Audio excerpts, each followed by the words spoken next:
Open your eyes, I see, your eyes are open,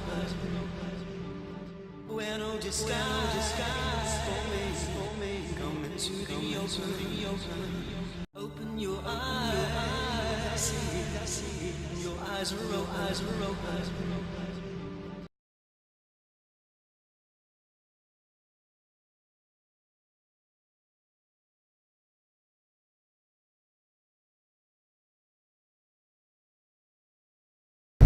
What may seem as an insignificant, vaguely interesting spot is actually something quite amazing.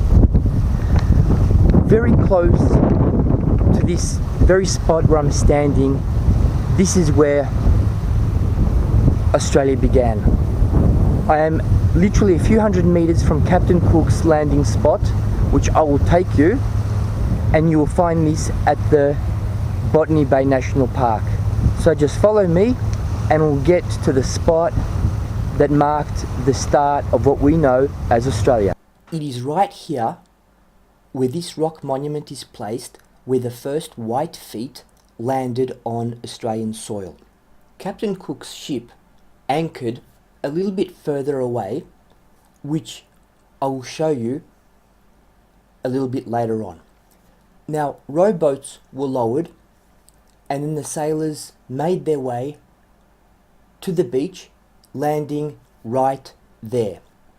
In the distance is a monument which was erected to celebrate Captain Cook's arrival, and I'll show you the details of that monument a little bit later on.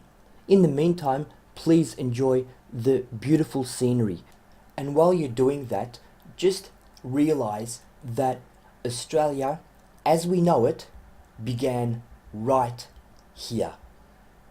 This is it. This marks the spot. I understand that this is quite sensitive. It's a sensitive topic, sensitive issue to the Aborigines, who are the natives of Australia. I accept that. I understand that. Fair enough. Because Captain Cook's discovery, white man's takeover of this country, represents, I guess, theft of the land from the Aborigines. Nevertheless, this is part of history. This is what happened. Whilst the Aboriginal influence and Aboriginal part of history should obviously be respected and represented, I also believe that white man's part of Australia should also be represented, and I think due to the sensitivities and perhaps even the political correctness, I just don't think this is the sort of respect that this place is provided. You can barely read what it says here. But I hope you are enjoying this with me. Embarrassingly, this is the first time I've actually been here. I've been to Sydney many times before, maybe 30 since I was a kid.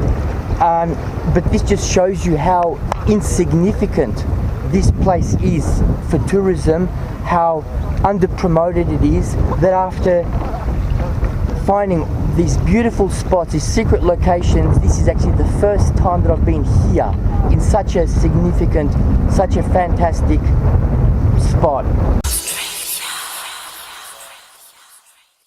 If you walk further down the beach, in the distance you will see a little red buoy. Have a close look. It's right there. It is there where the ship Endeavour lowered its anchor, as well as the rowboats. At the point where the first white feet landed on Australian soil, except on the beach rather than on the rock pool, we see the obelisk, which was a monument erected to celebrate the centenary of Captain Cook's landing. It was erected in 1870. On the back, what we see is an extract of a journal of Captain Cook, not to mention the beautiful scenery looking out into the bay. The journal details Captain Cook's description of the actual discovery. Further exploration of the national park will identify various other little monuments hidden around. In this case, this is a monument which represents a tree which was planted. and named after Cook himself. You'll find the Tourist Information Centre in the park, and here we see a display of the Endeavour. Not to mention various other artefacts dotted around the information centre, such as paintings and portraits which are relevant to the history at the time. Going back outside, we have an outside museum where a lot has been devoted to the Aborigines and the Aboriginal part of Australian history. There really is a lot to see and read in this museum, and I won't be doing much justice to it by going through the various exhibits in this museum in this video. But if you do want to read some of what has been written on the plaques there, obviously pause the video and have a close read. But ideally what you will want to do is actually one day go there in person and check it out for yourself.